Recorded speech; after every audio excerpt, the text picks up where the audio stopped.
mohon maaf, saya mah nggak pernah punya beban untuk tahlil ke rumah orang. Kalau saya bisa saya tahlil, kalau saya nggak bisa ya saya ngajar. Jadi kadang kalau orang berpikir, Ustaz ini mah malas jamaah tahlil. Ya saya sih tergantung orang berpikir dengan saya seperti apa. Anak saya yang lebih tahu. Ketika kita mau berangkat tahlil, baru mau ambil sendal, kita ambil sendal, ini gurunya mana? Nggak datang, Ustaz, katanya sakit. Ya udah taruh lagi, saya duduk aja. Karena kewajiban saya, ketimbang kemudian saya harus keluar tahlil.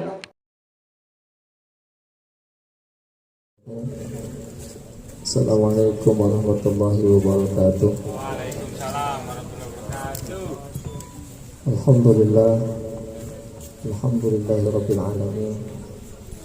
Wa bihi nasta'inu ala umuri dunya waddin. Asyhadu an la ilaha illallah wahdahu la syarika lah al-malikul haqqul mubin. Wa asyhadu anna sayyidana Muhammadan abduhu wa rasuluhu al-mab'uts rahmatan lil alamin. Allahumma fassalli wa sallim wa barik ala sayyidina Muhammadin wa ala alihi wa sahbihi ajma'in, amma ba'd. Hadratul mukarramin, segenap para asatidz, para orang tua, para tokoh masyarakat, para ibu-ibu, bapak-bapak, anak-anakku sekalian, mobil khusus yang sama-sama kita hormati dan kita muliakan Al-Ustaz Dr. Andes Mulhani sebagai tokoh masyarakat di wilayah Kampung Karet. Kemudian juga Bapak RT 01010,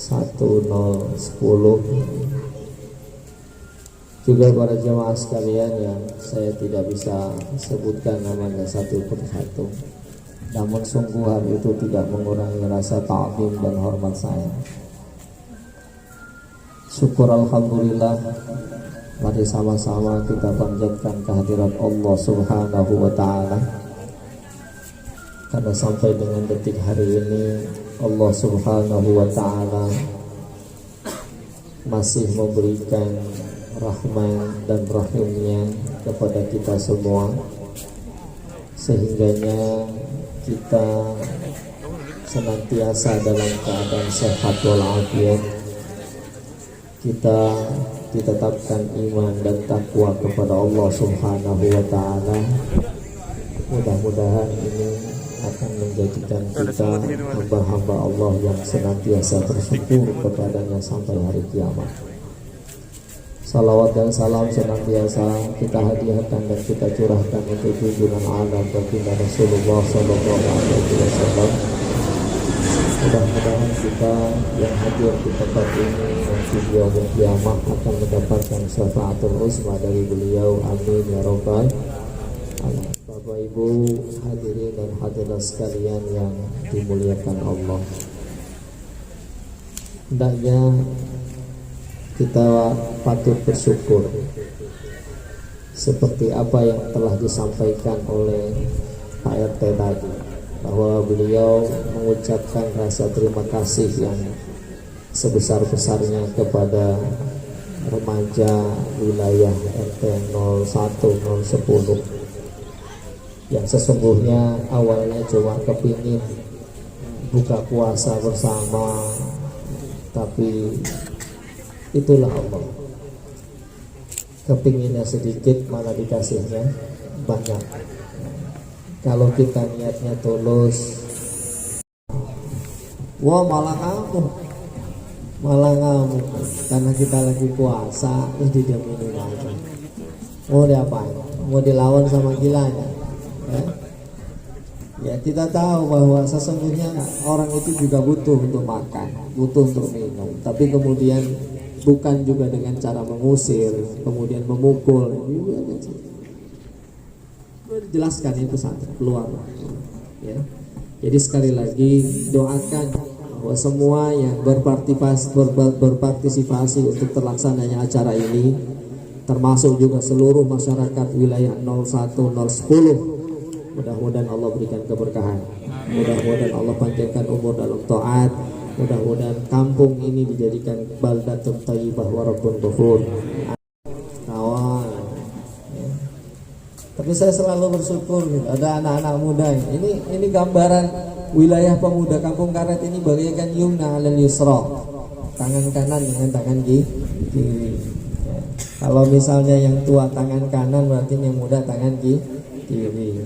Walaupun misalnya tangan kiri itu kan tangan kanan kan digunainnya buat yang bagus-bagus, terima amplop tangan kanan, tanda tangan kanan, dan lain sebagainya. Biarin yang tangan kiri itu kan nerimanya yang jelek-jelek, buat cebok tangan kiri.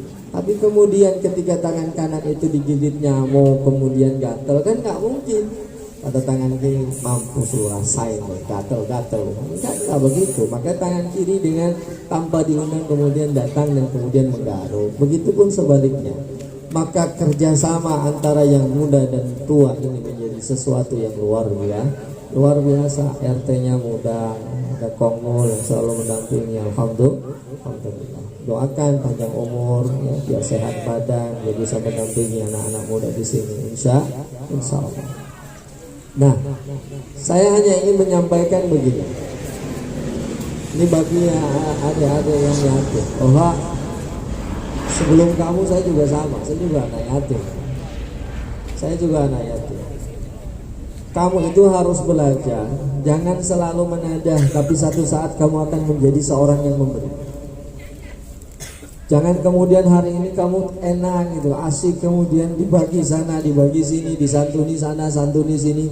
Tapi satu saat nanti kamu harus berpikir, gimana kemudian saya harus mampu memberikan kemudahan bagi adik-adik saya yang dulu punya nasib sama dengan saya. Ya. Saya pernah ketemu dengan sepupu saya. Dia ditinggal wafat oleh ayahnya ketika dia masih kuliah. Kemudian dia ketemu saya, "Bang, tolongin saya bang, saya kuliah di UIN di Fakultas Dakwah. Ini kayaknya mama udah nggak sanggup bayar kuliah. Terus abang punya relasi nggak di dakwah? Tolong disampaikan ini biar saya sampai selesai bang." Gitu. Akhirnya waktu itu saya masih kenal dengan salah satu dekan di dakwah, karena dulunya adalah dosen saya. Saya temui beliau dan saya katakan bahwa Pak Prof, saya minta tolong bahwa sepupu saya yang yatim ini jangan sampai putus. Bagaimana caranya? Ya sudah, kalau begitu daftarkan anak itu sebagai penerima beasiswa dari kampus. Tapi harus ada yang dia lakukan. Apa yang dia lakukan? Dia harus belajar sungguh-sungguh, dia harus menjadi contoh, dia harus kemudian IPK-nya nggak boleh turun dari 3. Saya sampaikan kepada sepupu saya, syaratnya begini, sanggup tidak? Sanggup bang. Kalau itu saya sanggup, ketimbang kemudian saya putus kuliah. Akhirnya saya sampaikan ke Pak Dekan, Pak Prof itu. Saya sampaikan, Prof, wah sepupu saya siap. Maka disiapkan HMPHD, tanda tangan di atas materai. Sebab kalau seandainya IPK-nya turun, berarti beasiswanya angus, nggak dapat.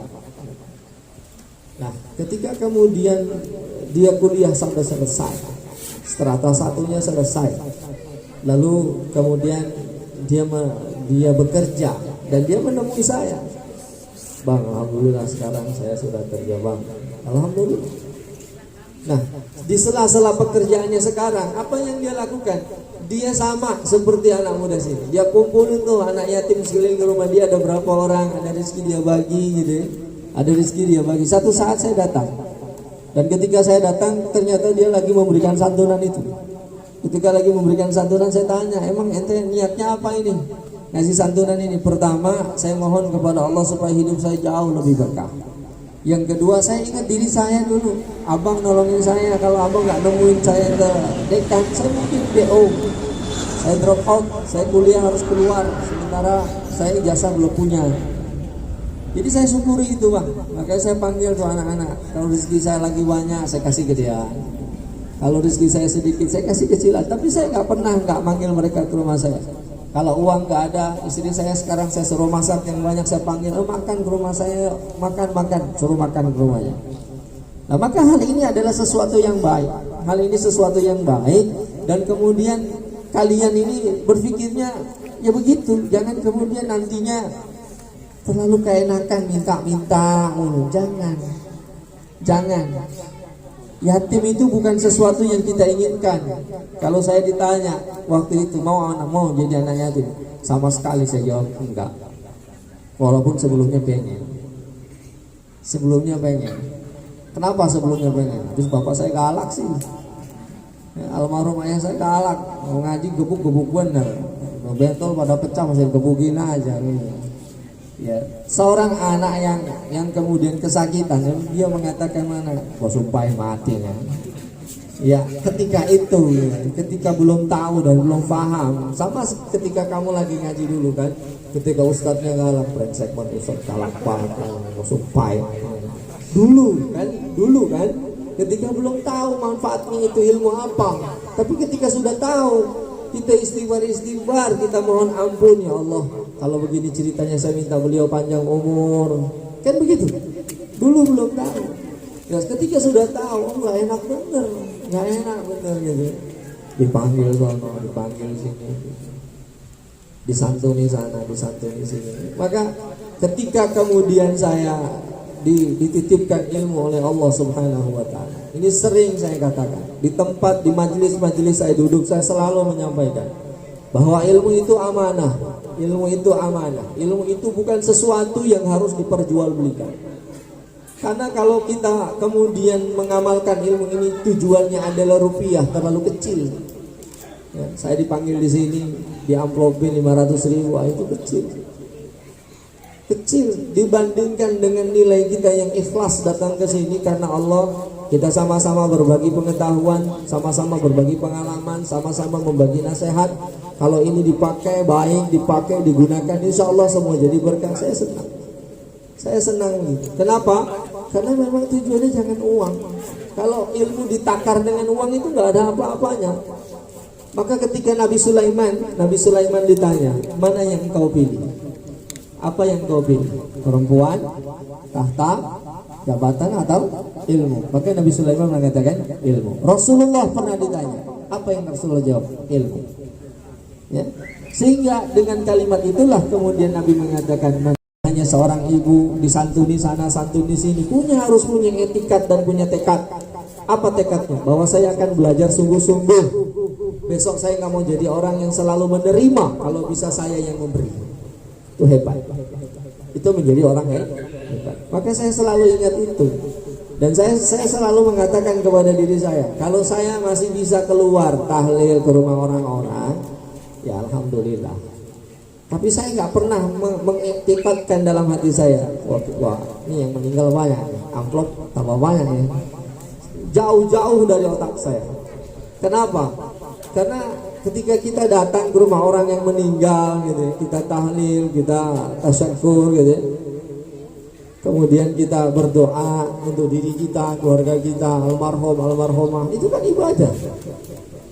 Ya, kalau sekarang kemudian saya paham bahwa yang punya rumah itu memberikan amplop itu ditakdim, karena untuk memuliakan kita, yang baca maka di amplopin itu.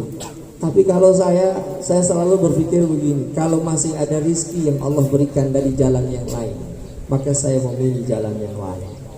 Ketimbang saya harus datang ke sini diamplopin begini. Saya bersyukur saya sehat, saya bersyukur anak-anak saya sehat, saya bersyukur apa yang saya niatkan semua dikabulkan oleh Allah Subhanahu wa Ta'ala. Maka saya selalu mengatakan kepada diri saya, kalau tahlil ada.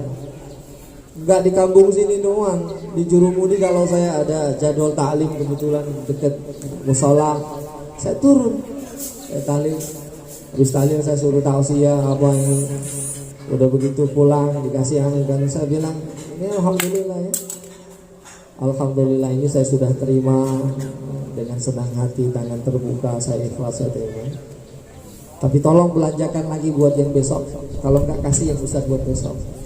Ya, doakan saja semoga saya sehat, hidup saya berkah. Selalu saya katakan, bahkan kepada murid-murid saya katakan begitu. Ente baru timbang baca Yasin, disuruh baca Yasin ngarepin amplop, awas. Saya nggak ngasih ilmu buat itu. Kecuali ente nggak kerja, ente makan cuma dari situ baru. Kalau ente punya pekerjaan, kerja di pabrik, gaji sudah besar, dikasih kelebihan berupa ilmu. Ilmu ini amanah. Ilmu ini adalah amanah. Maka datang aja, tahlil aja. Maka saya mohon maaf, saya nggak pernah punya beban untuk tahlil ke rumah orang. Kalau saya bisa saya tahlil, kalau saya nggak bisa ya saya ngajar. Jadi kadang kalau orang berpikir, satu ini mah malas cuma tahlil. Ya saya sih tergantung orang berpikir dengan saya seperti apa. Anak saya yang lebih tahu. Ketika kita mau berangkat tahlil, baru mau ambil sendal. Kita ambil sendal, ini gurunya mana? Udah datang Ustaz, katanya sakit. Ya udah taruh lagi. Saya duduk aja. Karena kewajiban saya. Ketimbang kemudian saya harus keluar tahlil.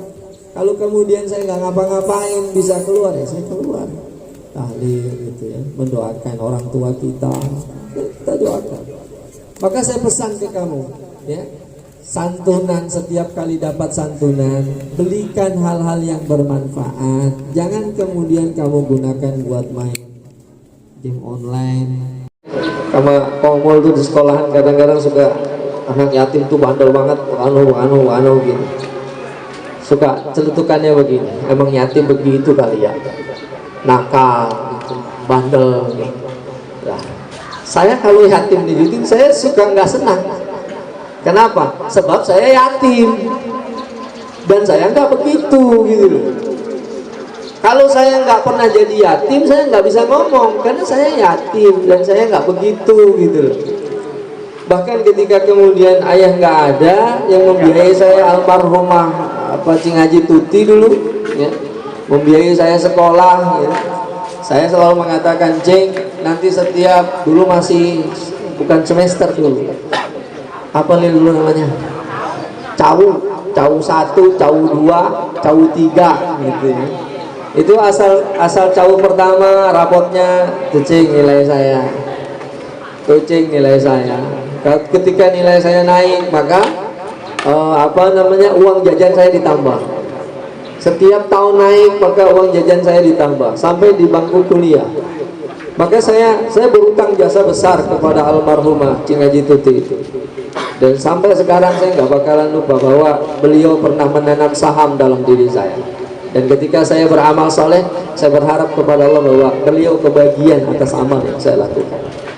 Ya, jadi kita harus begitu, buktikan. Jangan kemudian belajarnya main-main. Allah, jangan. Kasihan emaknya di rumah udah nangis-nangis gitu ya. Anaknya susah dibilangin, main keluyuran, nggak pernah pulang gitu. Jangan nak, jangan. Walaupun katanya kita yatim, buktikan bahwa yatim itu gak semuanya jelek. Yatim itu gak semuanya nakal. Kalau bahasa kampung karet, yatim itu kagak semuanya bangor. Bangor apa tuh ya? Bangor apa tuh Bangor? Bangor ya. Nah, gitu. Yatim itu gak semuanya begitu. Buktikan. Dan yang kedua, ya tentu ini memang karena nggak ada bapaknya, nggak ada yang ngeliatin. Harusnya ini menjadi tanggung jawab pamannya, encingnya. Ini kadang-kadang bapaknya nggak ada, encingnya nggak peduli, tinggal emaknya nangis sendirian. Itu salah itu. Pantas juga kehidupannya nggak semakin baik. Gitu. Itu yang pertama.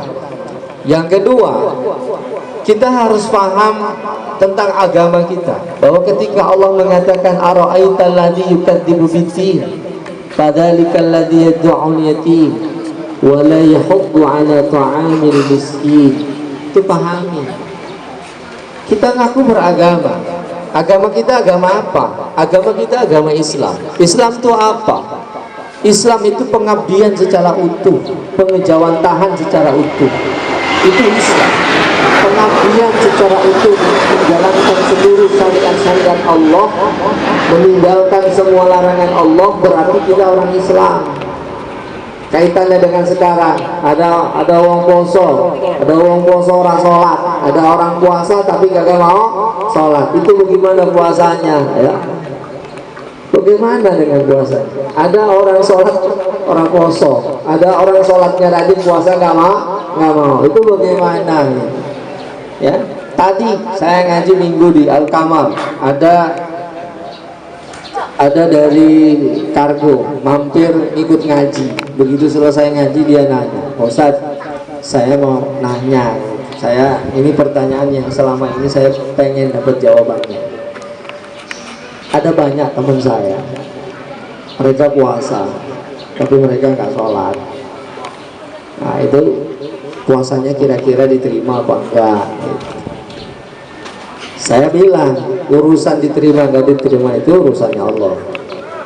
Tapi kalau bicara syarat dengan rukun, bahwa syarat orang puasa itu, Syekh Nawawi Al-Bantani di dalam kitabnya Kasifatus Syajah menjelaskan tentang Safinatun Najah. Beliau mengatakan mana? Di dalam puasa ada yang namanya syarat sah puasa, ada syarat wajib puasa, ada rukun puasa. Syarat sah puasa salah satunya adalah Islam. Islam itu apa? Ya tadi, bahwa Islam itu adalah pengabdian secara utuh kepada Allah, taat secara utuh kepada Allah, menjalankan semua perintah Allah. Apa perintahnya Allah dalam Islam itu? 5. Pertama, syahadatu alla ilaha illallah wa anna muhammadar rasulullah. Dia harus bersyahadat, mengucapkan 2 kali bersyahadat, bersaksi bahwa tidak ada Tuhan selain Allah, bahwa Muhammad adalah utusannya Allah Subhanahu wa ta'ala. Maka ketika kemudian ada pertanyaan, kalau itu orang Kristen itu sholat boleh? Ya sholat boleh, bagaimana syahadatnya juga belum. Puasa boleh, ya puasanya bagaimana syahadatnya juga belum. Tetapi memang Bapak, bahwa di umat Kristiani juga ada puasa.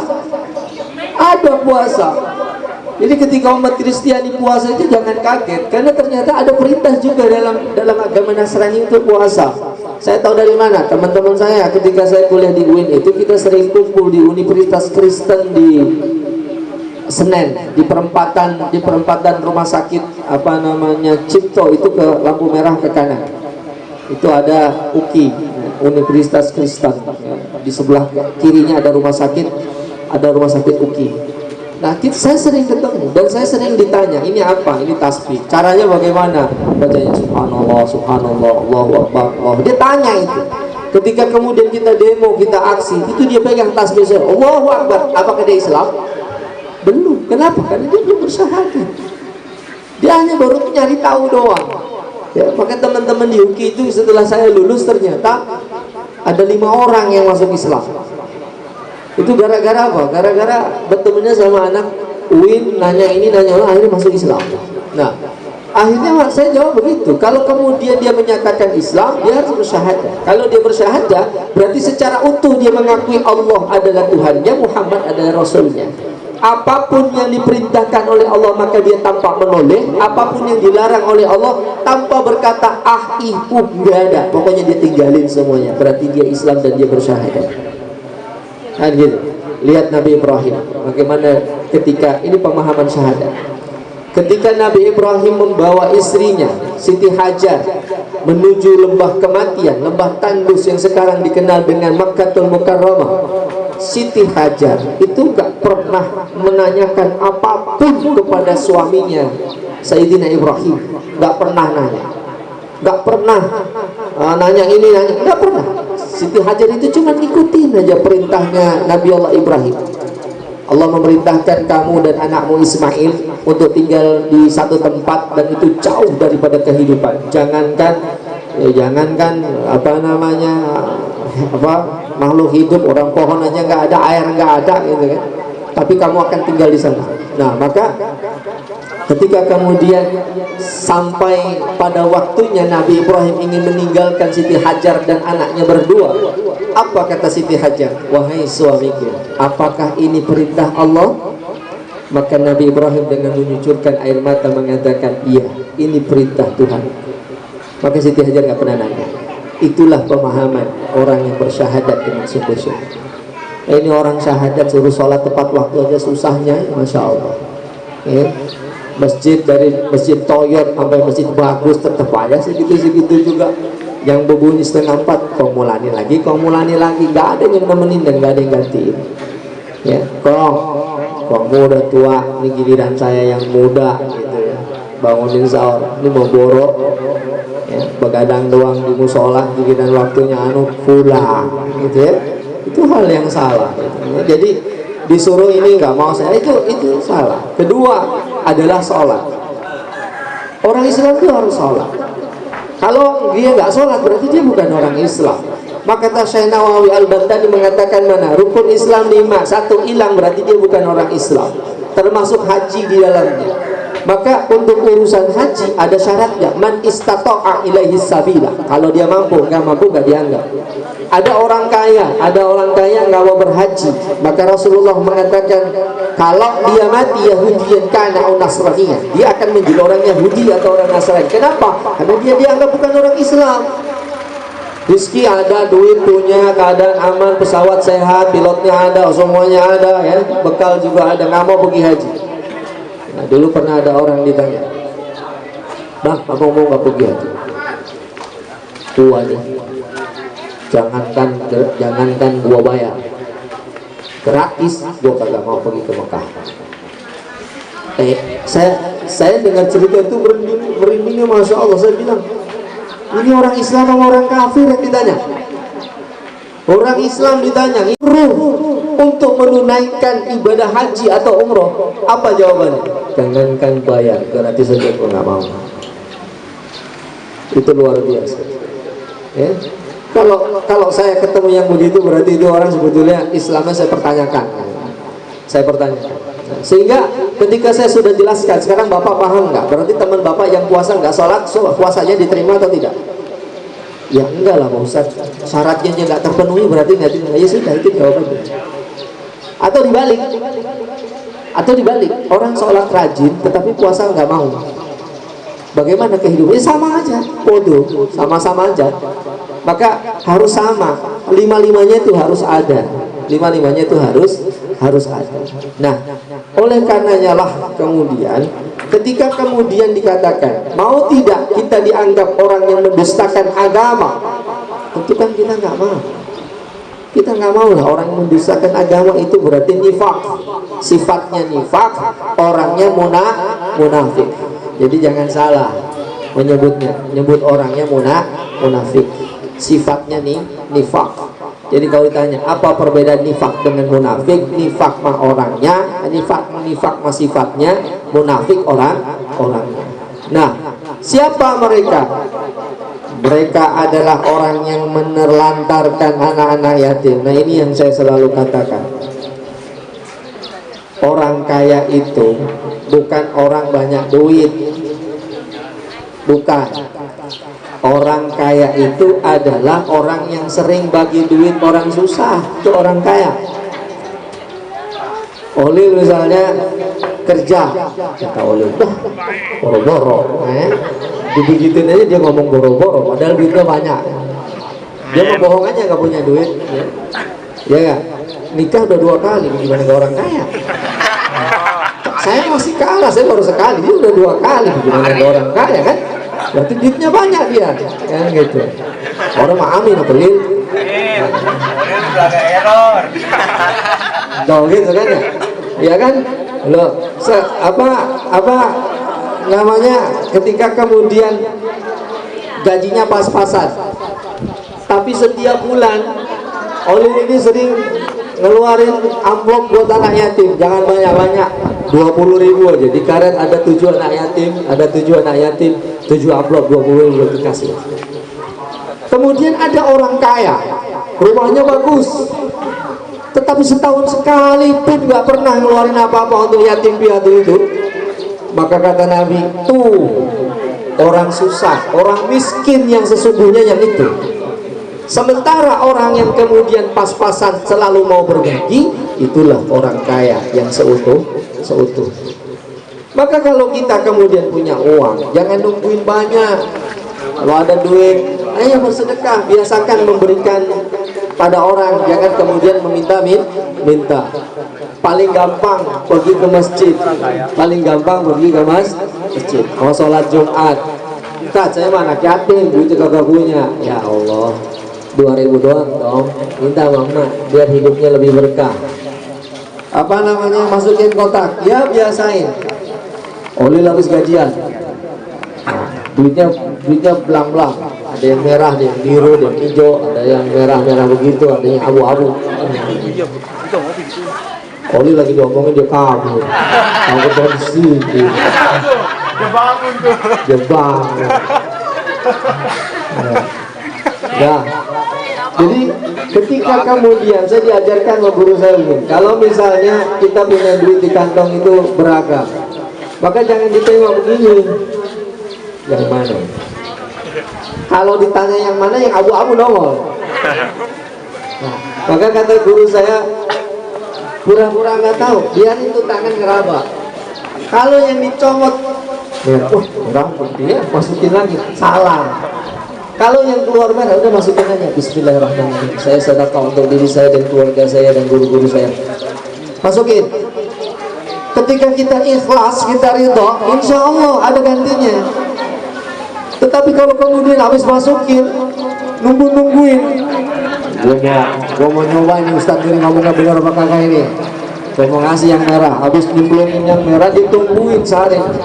Mana sih Ustadz kata balik menghitung pemberiannya untuk hamba itu, boleh jadi makin susah. Maka kalau ngasih jangan dihitung-hitung, keluarnya merah masukin, keluarnya biru masukin. Nah kalau keluarnya abu-abu, ya emang nasib hari ini harus 2.000.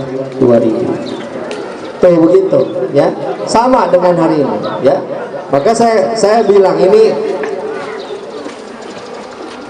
masih lama nggak waktunya? Masih. Kok 10. berapa menit lagi kok? 10.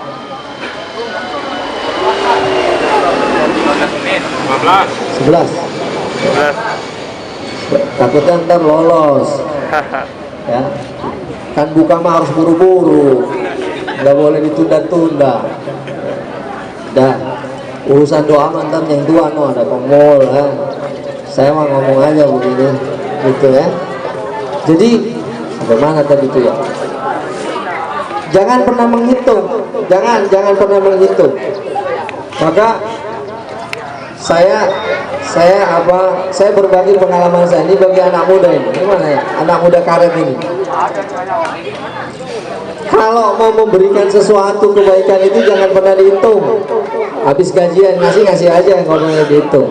Ini kadang-kadang habis gajian sama temennya mau barang bener, sama emaknya apa nangis tuh mak minta beli minyak, kakak dibeli kan terbalik. Orang mamanya dulu pulang gajian cuma bagi. Kerja sekarang gajinya pada setengah-setengah enggak ya? Gaji masih setengah udah full? Udah full, alhamdulillah.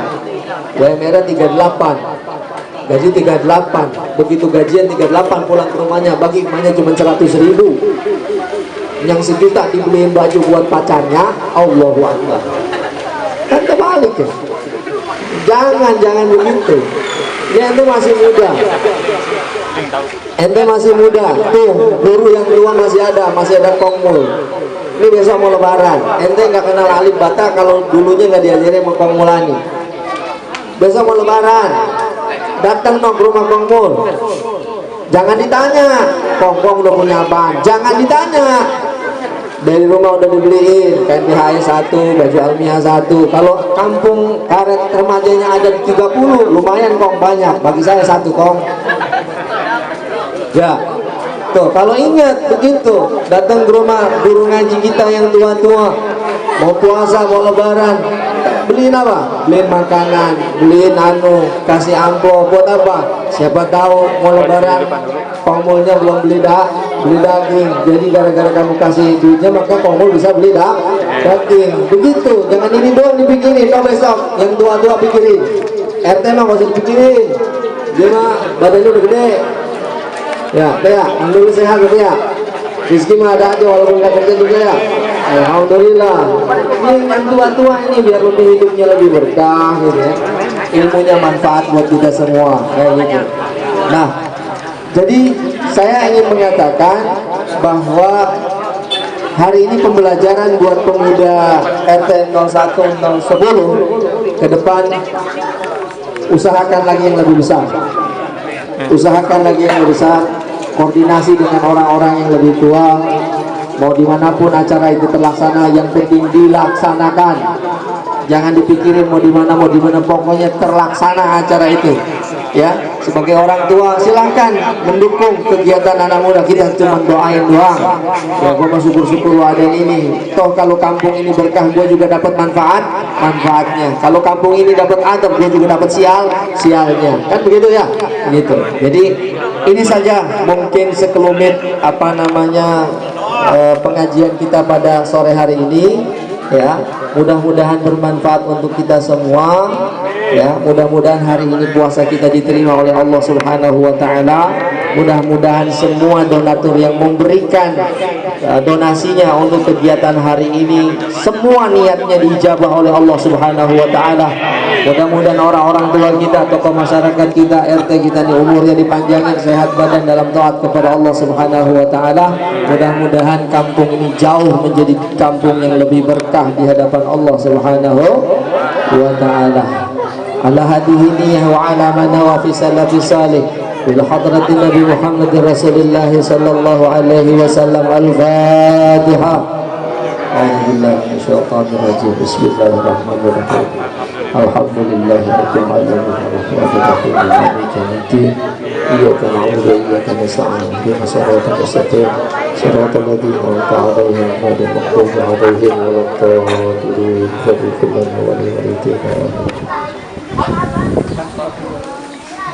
Astaghfirullahaladzim, astaghfirullahaladzim, astaghfirullahaladzim. Bismillahirrahmanirrahim. Alhamdulillahirabbil alamin. Hamdan syakirin, hamdan na'imin, hamdan yu'afi na'amahu wa yukafi mazidah. Ya Rabbana lakal hamdu wa lakal syukru wa lakal rida kama yanbaghi li jalali wajhikal karim wa 'azimi sultanik. Allahumma ighfir lana ma qaddamna wa ma akharna wa ma asrarna wa asrafna. Antal muqaddim wa antal mu'akhir, la ilaha illa anta subhanaka inni kuntu minadh dhalimin.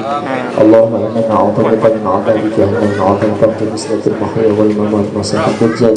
Allahumma inna nas'aluka tawbatan nasuha wa tawbatan qabla al-maut wa rahmatan 'inda al-maut wa maghfiratan ba'da al-maut. Allahumma hawwin 'alaina bi sakaratil maut wa najjina min an-nar wal 'afwa 'inda al-hisab.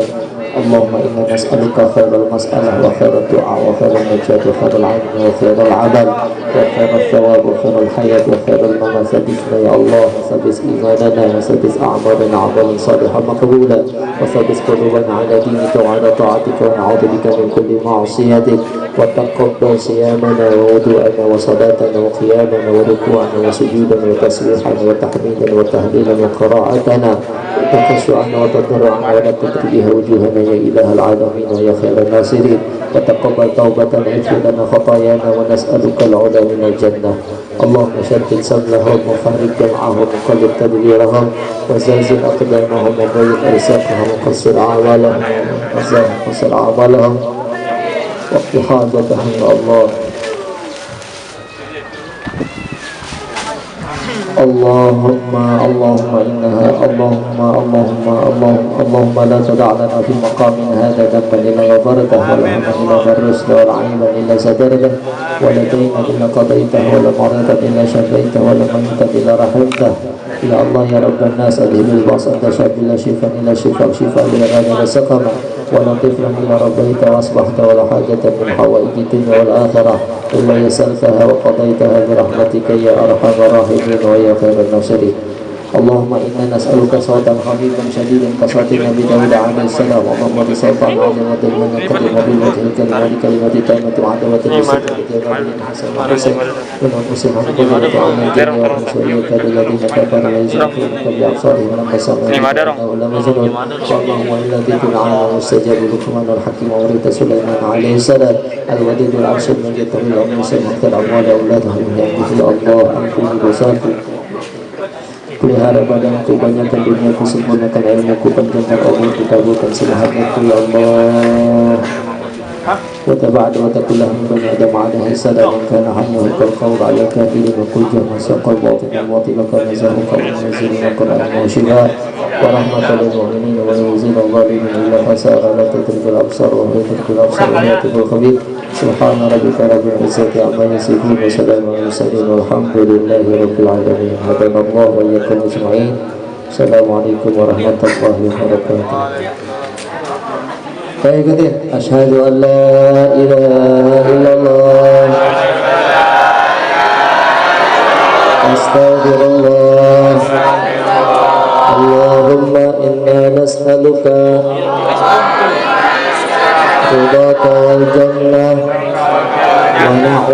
بك من سخطك والنار اللهم إنك عفو كريم تحب العفو فاعف عنا يا كريم ربنا ظلمنا أنفسنا وإن لم تغفر لنا وترحمنا لنكونن من الخاسرين أشهد أن لا إله إلا الله